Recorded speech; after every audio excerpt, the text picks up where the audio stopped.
Everest Live.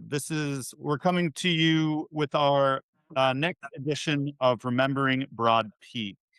We have an incredible guest with us today. We're with Abid Bag. He's coming to us from Pakistan. Abid is one of Pakistan's leading climbers. He was a member of the recovery mission that brought the bodies down off of Broad Peak.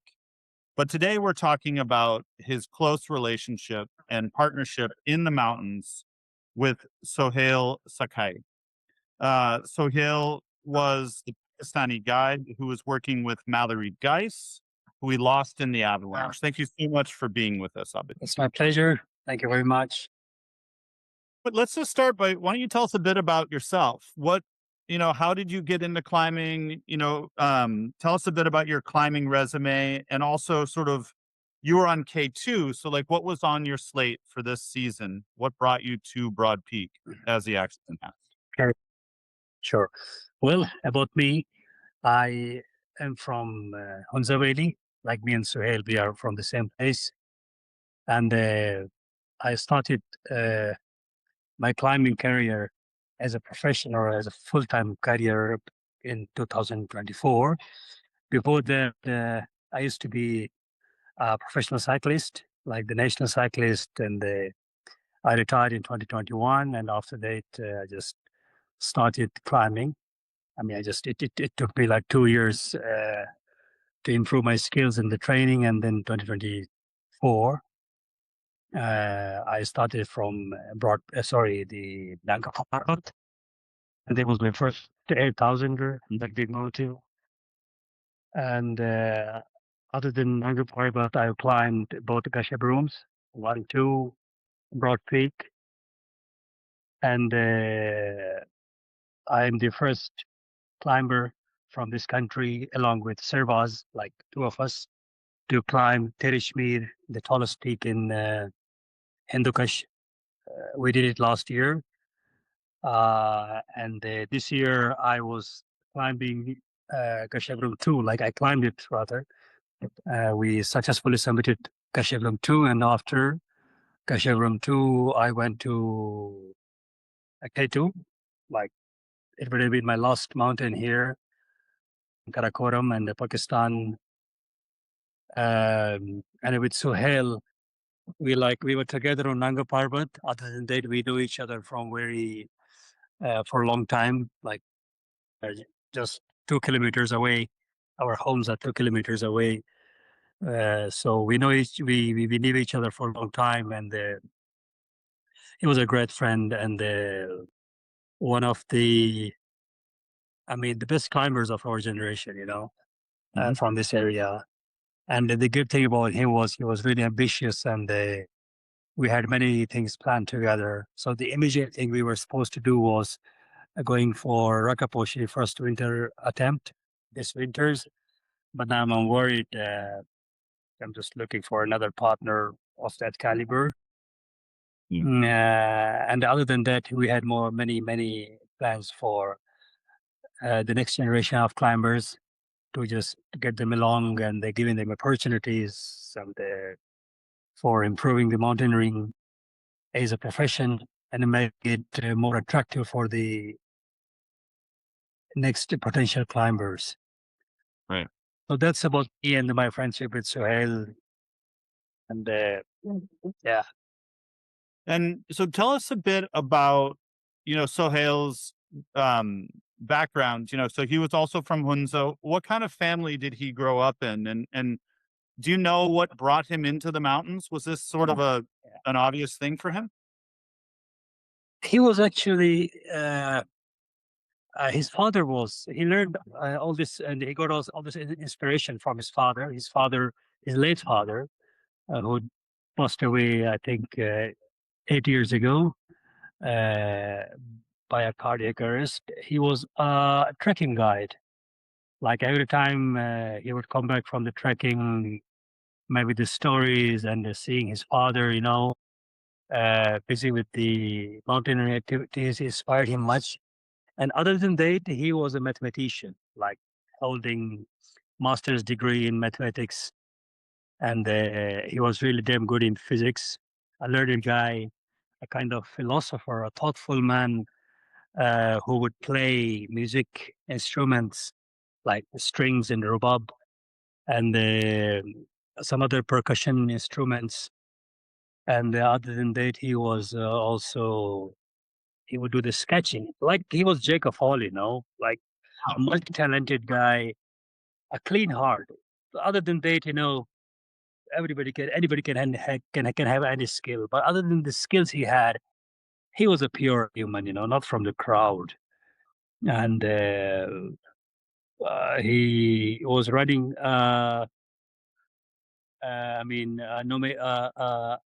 Backpackers hostel here in Hunza. Yeah. And this year he opened his high altitude adventure company, and Sarah Mallory was his first client, which ended up really earlier, Yeah. unfortunately. And his mother, she's a teacher, and Okay. he was really from a very modest and progressive family. Uh, his mother teacher, his father trekking guy, he himself a mathematician, and then switched to climbing after his master's degree. So a versatile personality with many talents. Yeah, yeah. And so I mean, it seems like he was a truly incredible person, like really gifted in a lot Oh, of come on. ways. So what brought him into the mountains then? It seems like he could have had a career as a physicist or a mathematician. Yeah. What was it that drew him to climbing these 8,000-meter peaks? I mean, he would, as far as I know him, and we were like most of the evenings, we were together here, and he was really in love. Like it was more than a career for him, his passion maybe. And he had many opportunities to go abroad to Europe, USA, but he would say that he cannot leave Karakoram. He cannot go. I mean, when he was in Nepal, last year climbing, and the Kanchenjunga was taking more time than what they planned in the beginning. And he was saying that, come on, guy, I'm really missing Karakoram. I want to come back. And he was in love. I cannot say some specific motivation or some kind of, tangible factor. There was nothing tangible I can tell you about that. What brought him mountain? It was just his love. He wouldn't keep away from the mountain. Like if I just tell you about myself, I only go to the mountains when I need to climb or for training. Yeah. He would he wouldn't just stay in the valley for more than a month. Even if he had no people to go, he would just go and get lost for 2 3 days and come back. Yeah. It Yeah, was just it sounds like he was a very passionate person. It sounds like he really lived his life to the yeah, yeah, amazing. Gosh, like what and so you also sort of mentioned that his mother was a teacher. She lost his father 8 years ago. Um, yeah. this must have been so difficult for the family. Can you Definitely. tell me about what happened sort of with the family after the accident? Was it the fact that they were able to recover his body? Did that give some closure to the family? If you could just help us understand the impact that Definitely. has. Yeah. Yeah, yeah. We buried him day before yesterday, and definitely that was. I mean, psychologically, naturally, just saying goodbye once for all starts the healing Yeah. quicker. So his mother and his other family members, he has one brother. Um, they would have been in more desperate and a difficult situation if we couldn't have found his body. But since now they have disposed him of physically, so I hope it will help them heal earlier. Yeah. Absolutely. Yeah, and his mother was, I mean, I don't want anybody in the world to be in such a big pain and Yeah. agony. His mother was really, really in pain. Yeah, I can only imagine. And he was And he was buried kind of like most friend with honored. his mother. Yeah. Yeah. I was given shown some videos that he was buried in with national honors and all of that, right? Like, it seems like the community really respected him. Not like the ceremonial national burial. No, it was not like that. It was just a local kind of honor, you know. Yeah, Like we have a very good system of Boy Scouting here in this region, you know. So it was a team of Boy Scouts. He was member of the scouting thing. So they offered him some kind of guard of honor, you know, yeah, ceremonial kind of thing. And it was like, I can say it was one of the uh, big funerals I have seen in my life in this area. Like he was being sent or, I mean, his funeral was kind of like a big celebrity, a legend, you know. yeah, yeah, yeah. I mean, it seems like he was the kind of person, you know, to deserve that, you know, and People, so people show up like from 100 kilometers away.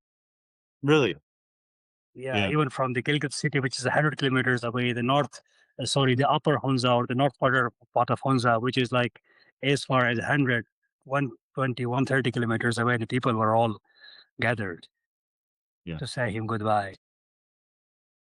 yeah. What a huge loss. When you think back on your friendship with Sohail, is there a story? Is there something that comes? Is there a moment that you remember that you feel really like describes who he was as a person? Let me give you one example about his kind heartedness and that. So we were climbing Nanga Parbat to 2024, and he was carrying 5 Pro 6 cord with his harness. Nobody carries 5 Pro 6 cords. Yeah, It's one or two max, you know. I asked him, why are you carrying these five? You don't need five, and it's heavier. And he said one thing, and which, I mean, he was already my friend, but that really changed my opinion about him from a normal person to some kind of bigger, you know, bigger than himself and everybody. So he told me that, well, I'm carrying five because the local climbers and even the commercial climbers who come from other countries, sometimes they rely completely on their porter, on their Sherpas, and they forget to carry these small gadgets they need. And he said that, what if someone needs up there? yeah, Like he would assume if someone needs and he would have it readily available to give them. And that was like, come on, man. I don't even think like this in 1,000 years. yeah, So much concern, like caring about everybody. And he would talk to the kitchen cleaner in the base camp, same way as he would talk to me, his best friend. He would deal the president and the janitor equally. Understand? And another example, you know, another porter, he was kind of a poor guy. Maybe he had a broken helmet, you know. And he just looked at him and he said, "Come on, guy, your helmet is broken. It may just break your skull if you just get a stone." It took off his brand new black diamond helmet and gave it to him. And other than that, you know, like I was telling you that we had plans for the new generation of climbers to give them opportunities and everything. This year, he had some treks on Biafo Historic Glacier, the Snow Lake, and it was kind of, you know, an open invitation for anybody who wants to come. He wouldn't charge them for food. He wouldn't charge them for tent. He wouldn't charge them for nothing. If they have passion for climbing, show me the passion, show me the spark. Come, I'll help you. amazing. And he had established this climbing wall here, and it was free of cost. Like it's been like 2 years since he established that climbing wall, and he never charged nobody. Amazing. Like he would even tag the parents to send their kids for free of cost. He will give them their time, 1 or 2 hours every day, and he will just keep busy with the kids, keep telling them how to climb and how to just do the holds, how to move, how to keep the balance and everything. So that's these are my memories with it. There are many. There are many. I could just talk for hours and hours about that. Yeah. Wow. What an amazing legacy. How do you see it seems like he inevitably changed how people in Hunza saw climbing. It seems like in his short life, he made a big difference. How do you see the future? How do you think people in the future from Hunza, will engage with the climbing industry? Do you think people will still go to the mountains? Will he be remembered in that way? Yeah, the parents are definitely gonna stop there for some time Yeah. unless they have the memory of this incident. Or the blood, they would definitely go. They would definitely uh, go east. They will definitely follow Yeah. him, and they'll definitely follow him more than we followed Nazir Sabir in there, or like Yeah. the climbers from previous generation. He's gonna just make a big impact very soon. Yeah. And the boys are already, actually, the Rock Peak was his last 8,000er. It was supposed to be his last 8,000ers. Yeah. So the guys are already ready, carrying his picture to put him on the top of Broad Peak to make him complete his all 5 year. So the expedition is already planned for next year on Broad Amazing. Peak. Wow. That's really moving. Wow. So I guess 2 last questions. My first one is that you mentioned that he was a philosopher. If you could summarize his philosophy for life, how would you summarize it? How did he see the world that made him unique? I mean, how he would see the world, if I summarize it, I'll say, I'll say two things. First of all, how he would look at the world. It was, I mean, it's an amazing place full of opportunities and good things. We must grab them, and he would accept, and he would be ready for accepting any challenges, and I mean, ready to embrace everything this world has to offer and just turn it into a pleasant thing to negotiate, even if it is a hardship. Negotiate with it and just make compromise with it in the best possible way. And another philosophy about the human and human interaction and himself personally, as a Homo sapien, I would say, was to this damn world is this time we have in this damn world is too short to judge people to be unhappy. Just stay happy. I mean, he had a contagious smile. He would, if you had met him, he would have absorbed you in within 1 minute by his smile and his aura. I mean, he could he could you could see the energy, the aura, the positivity, coming out from him all the time. And there was his philosophy.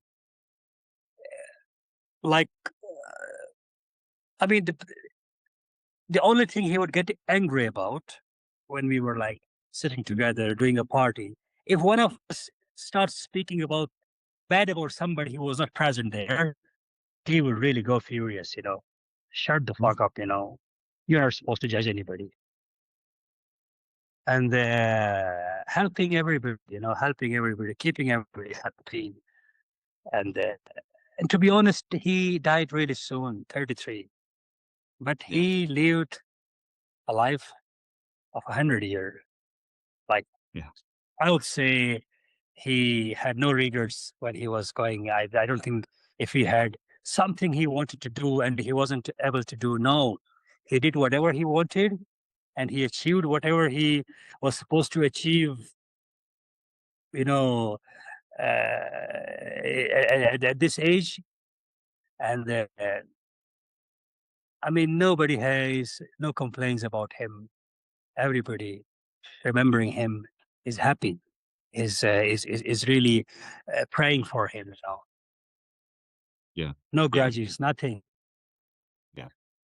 That's an amazing thing. That's I think I don't know if I can. I mean, if I could explain him well. Right. Yeah. Yeah. No, it's beautiful. I really wished I could have known him. Um, Oh, you missed it. yeah. Yeah.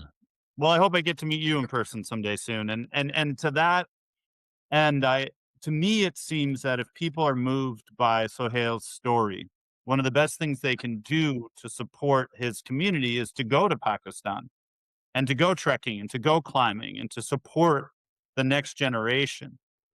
Um, Definitely. and are there other ways too that people can contribute or to help the community in Hunza? Do you have any advice for people who are moved by his story that want to contribute in some way from around the world? From around the world, one thing I can tell you that, of course, he is for him or in his family. What people can do that, and not for free, definitely, but uh, if someone wants to come to Hunza, go to his hostel nomads. Okay. That's one of the beautiful places here. I am running a hotel. I have a hotel business, but I recommend people to go to Suhail's place. Yeah. Trust me. And that will help his mother, because his father had already died and he was providing for his family, and now he's no more. That will definitely, because now it will be his mother who would be running this. And of course, he had a partner who is there now, but that will be kind of, I would not say assistance, but come Yeah. and they stay there. You find the best place, and ultimately it's helping his family. Yeah. And he also has had a, it's really hard for me to switch from has to had. I don't, Cool. Yeah. I cannot, it's had now. The past tense really, it hurts for him. So his trekking company is the Moving Mountains. Now his partner Hassan is running it. Uh, People will come and go for a trekking with Moving Mountains and a stay in the Nomads Hotel. That will just help with Yeah. income for his mother. And for the community, nothing. Do nothing for the community. Come and explore this place and try interaction with us. And Hunza is a wonderful place, and the whole Gilgit Baltistan is a wonderful place. And the Karakoram is, I would say, it's not even other than 8,000 years. It's nothing explored. It's completely virgin. The Western Karakoram, the 7,000 years in the Central Karakoram. Uh, well, it's a damn big place. You need your life to explore all of it. So just come and come more. Well, it's I'm so grateful there are still places like that in the world, and I'm so grateful that there are people like you in your community that are making them accessible to folks like me. So absolutely. So that's the Hotel Nomad and Moving Mountains are the two companies. Hostel nomads, Nomad and hostel Moving Mountain. Yep, are the moving two companies. mountains. Yeah, Yeah, and we'll tag those in the description. And those are the two companies that Sohail's mother and family benefit from. So, yeah. Abid, thank you so much for sharing your stories and your relationship. We are so sorry for your loss. Uh, There are no Welcome words. and thank you for having me. Yeah, it's a pleasure. And hopefully we'll see you in Hunza soon. I hope so. And take care.